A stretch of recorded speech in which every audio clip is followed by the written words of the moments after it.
दरम्यान दादाराव केसे यांना उमेदवारी जाहीर झाल्याच्या नंतर त्यांच्याशी आमच्या प्रतिनिधींनी संवाद साधलेला आहे, तोही पाहूयात।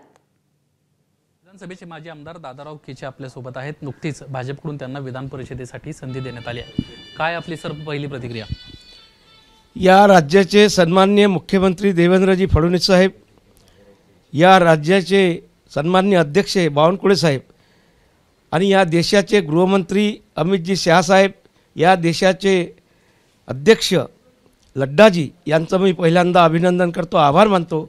त्यांनी माझ्यावर माझ्या कार्यप्रणालीवर विश्वास ठेवून मला विधान परिषदची उमेदवारी दिली आहे, त्यांचंही अभिनंदन करतो, आभार मानतो। 2014ला मी आमदार नसताना या राज्याचे मुख्यमंत्री देवेंद्रजी फडणवीस होते। त्यांनी मोठ्या प्रमाणात फंड, विकास फंड आर्वी विधानसभामध्ये दिलात, त्यांचंही मी निश्चितपणानं आभार मानतो आहे। आणि पुढील कालखंड विधान परिषदच्या माध्यमातून येणाऱ्या विधानसभा असो, लोकसभा असो, जिल्हा परिषद असो, पंचायत समिती असो, नगरपालिका असो की पंचायत असो, ह्या सर्व निवडणुका एकतर्फी कशा निवडून आणता येईल या पद्धतीने निश्चितपणानं मी काम उभं करेल। परंतु ही टर्म जी आहे तुमची ती छोटी आहे, अगदी 1.5-2 वर्षाची तुमची टर्म आहे।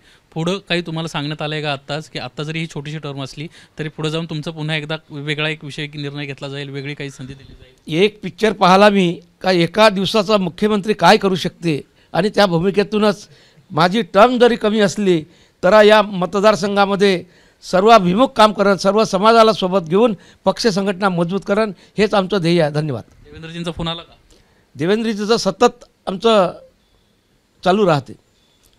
आता हे तिकीट जाहीर झाल्यानंतर कोणाकोणाशी तुमचं बोलणं झालं? अगोदर मी या ठिकाणी आलो, प्रदेशाध्यक्ष आणि देवेंद्रजीची भेट झाली, त्यांच्या दोघांचे समन्वयातून त्यांनी मला सांगितलं की तुझी उमेदवारी पक्की आहे आणि म्हणूनच त्यांचं मी दोघांचे अभिनंदन करतो। धन्यवाद आमच्याशी बातचीत केल्याबद्दल। एकंदरीतच नायक सिनेमामध्ये ज्या पद्धतीने एक दिवसाचा मुख्यमंत्री झाला होता, मला तर 1.5 वर्षाची अजूनही टर्म बाकी आहे, त्यामुळे मोठं चांगलं काम करेल अशा पद्धतीचा एक विश्वास दादाराव केचे यांनी व्यक्त केला आहे।